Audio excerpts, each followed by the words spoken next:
Kwa majina, ndugu wanahabari, naitwa Captain Bembele Samson Mwita na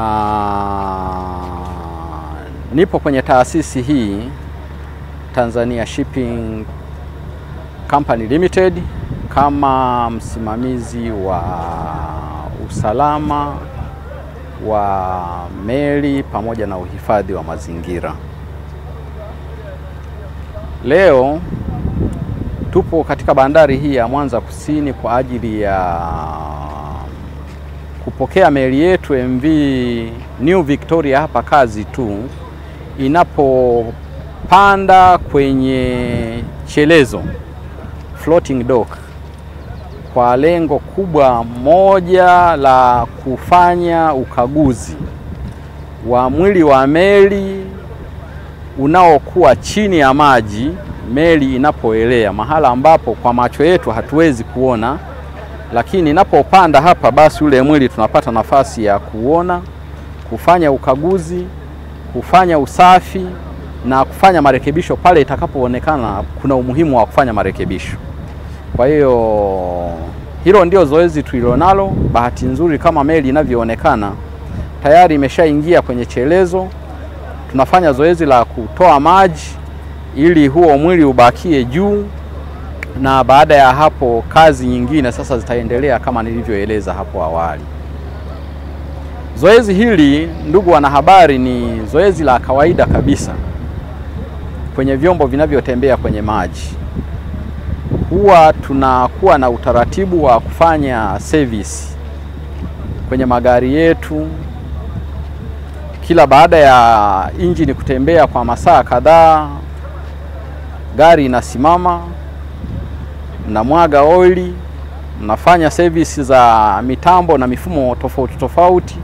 Hata kwenye meli pia huwa tunakuwa na ratiba za namna hiyo, kwamba kila baada ya muda fulani meli lazima isimame ikaguliwe.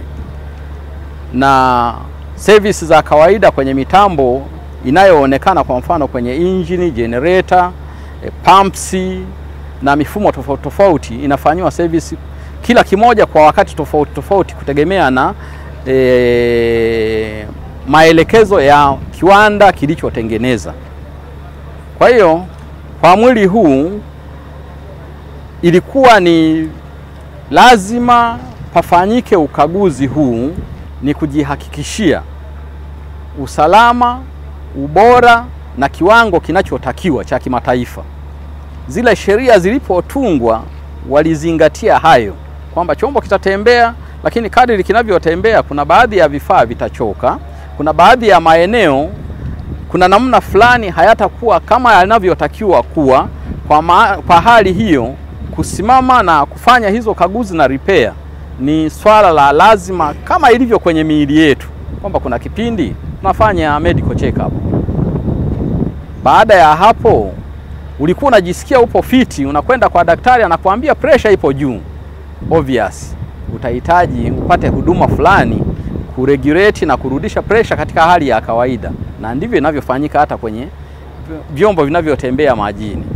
Mimi naitwa Anselm Namala, ni mkuu wa kitengo cha masoko na uhusiano kwa umma wa kampuni ya Meli Tanzania ama Tashiko. Naomba kuchukua nafasi hii kuutaarifu umma kwamba tangu tarehe 4 mwezi huu wa 3 meli yetu ilisimama, na kama tulivyo utaarifu umma tarehe 4 hiyo ni kwamba ilisimama kupisha matengenezo ya kawaida ya mwaka, annual maintenance ama service ya kawaida ya chombo. Baada ya kuhudumu kwa mwaka mzima ikaja kusimama kwa ajili ya kupisha matengenezo, na tulipanga ifanyike miezi hii au wakati huu, kwa sababu huu ni wakati ambao sio wa abiria wengi, kwa maana ni low season, kwa maana kwamba ni kipindi ambacho abiria sio wengi. Kwa hiyo tukapanga kwamba tufanye matengenezo haya wakati huu ili kuepusha adha kwa abiria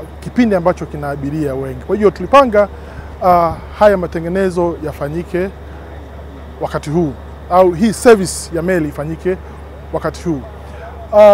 Ninafahamu kwamba wananchi hususan wateja wetu wamepata changamoto kipindi hiki, lakini naomba niwathibitishie kwamba kama kinavyoonekana chombo pale kipo kwenye chelezo kwa ajili ya kufanyiwa hiyo service, na mafundi wametuthibitishia kwamba kila kitu kinakwenda sawa, na chombo baada ya tathmini kitafanyiwa marekebisho machache ambayo yako chini ya mwili wa meli.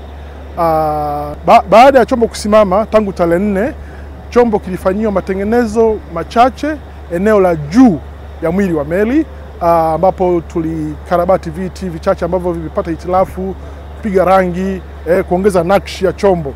Lakini leo chombo kimeingia kwenye chelezo, tunakwenda kuangalia sehemu ya chini ya mwili wa meli, ambapo pia mafundi watatutaarifu kilichopo kule, lakini tunategemea kwamba shughuli ya ukarabati wa changamoto ambazo zitaonekana huku chini haitakuwa ya muda mfupi, haitakuwa ya muda mrefu. Haitakuwa ya muda mrefu. Kwa hiyo tunategemea chombo kitarudi ndani ya maji muda sio mrefu ujao, na adha ya usafiri ambayo imewapata wateja wa Tashiko ambao wanatumia meli ya New Victoria hapa kazi tu, kwa maana wateja wakati ya bandari ya Bukoba na bandari ya Mwanza watapata hiyo huduma ndani ya muda mfupi ujao. Kwanza kusaidia usalama wa abiria, pia kuepusha ajali. 3, kuboresha usafirishaji wa abiria. Usalama unakuwepo. Cha kwanza ni usafiri ambao utakuwa umezoeleka kwa baadhi ya biashara ambazo watu wanazifanya. Kwao watu wanapofanya biashara zile wanakuwa wanaona vitu vyao vipo salama kuliko wakipakiza kwenye magari na kwenye usafiri mwingine. Cha kushauri kwamba serikali iwe inaharakisha ukarabati na huo wa utengenezaji kwa upande wa hizi meli zetu. Japo ya faida ni kwanza inaimarisha usafiri unakuwa ni usafiri ambao ni imara, na kuhakikisha usafiri mahali chombo kinapoenda kinafika kikiwa salama.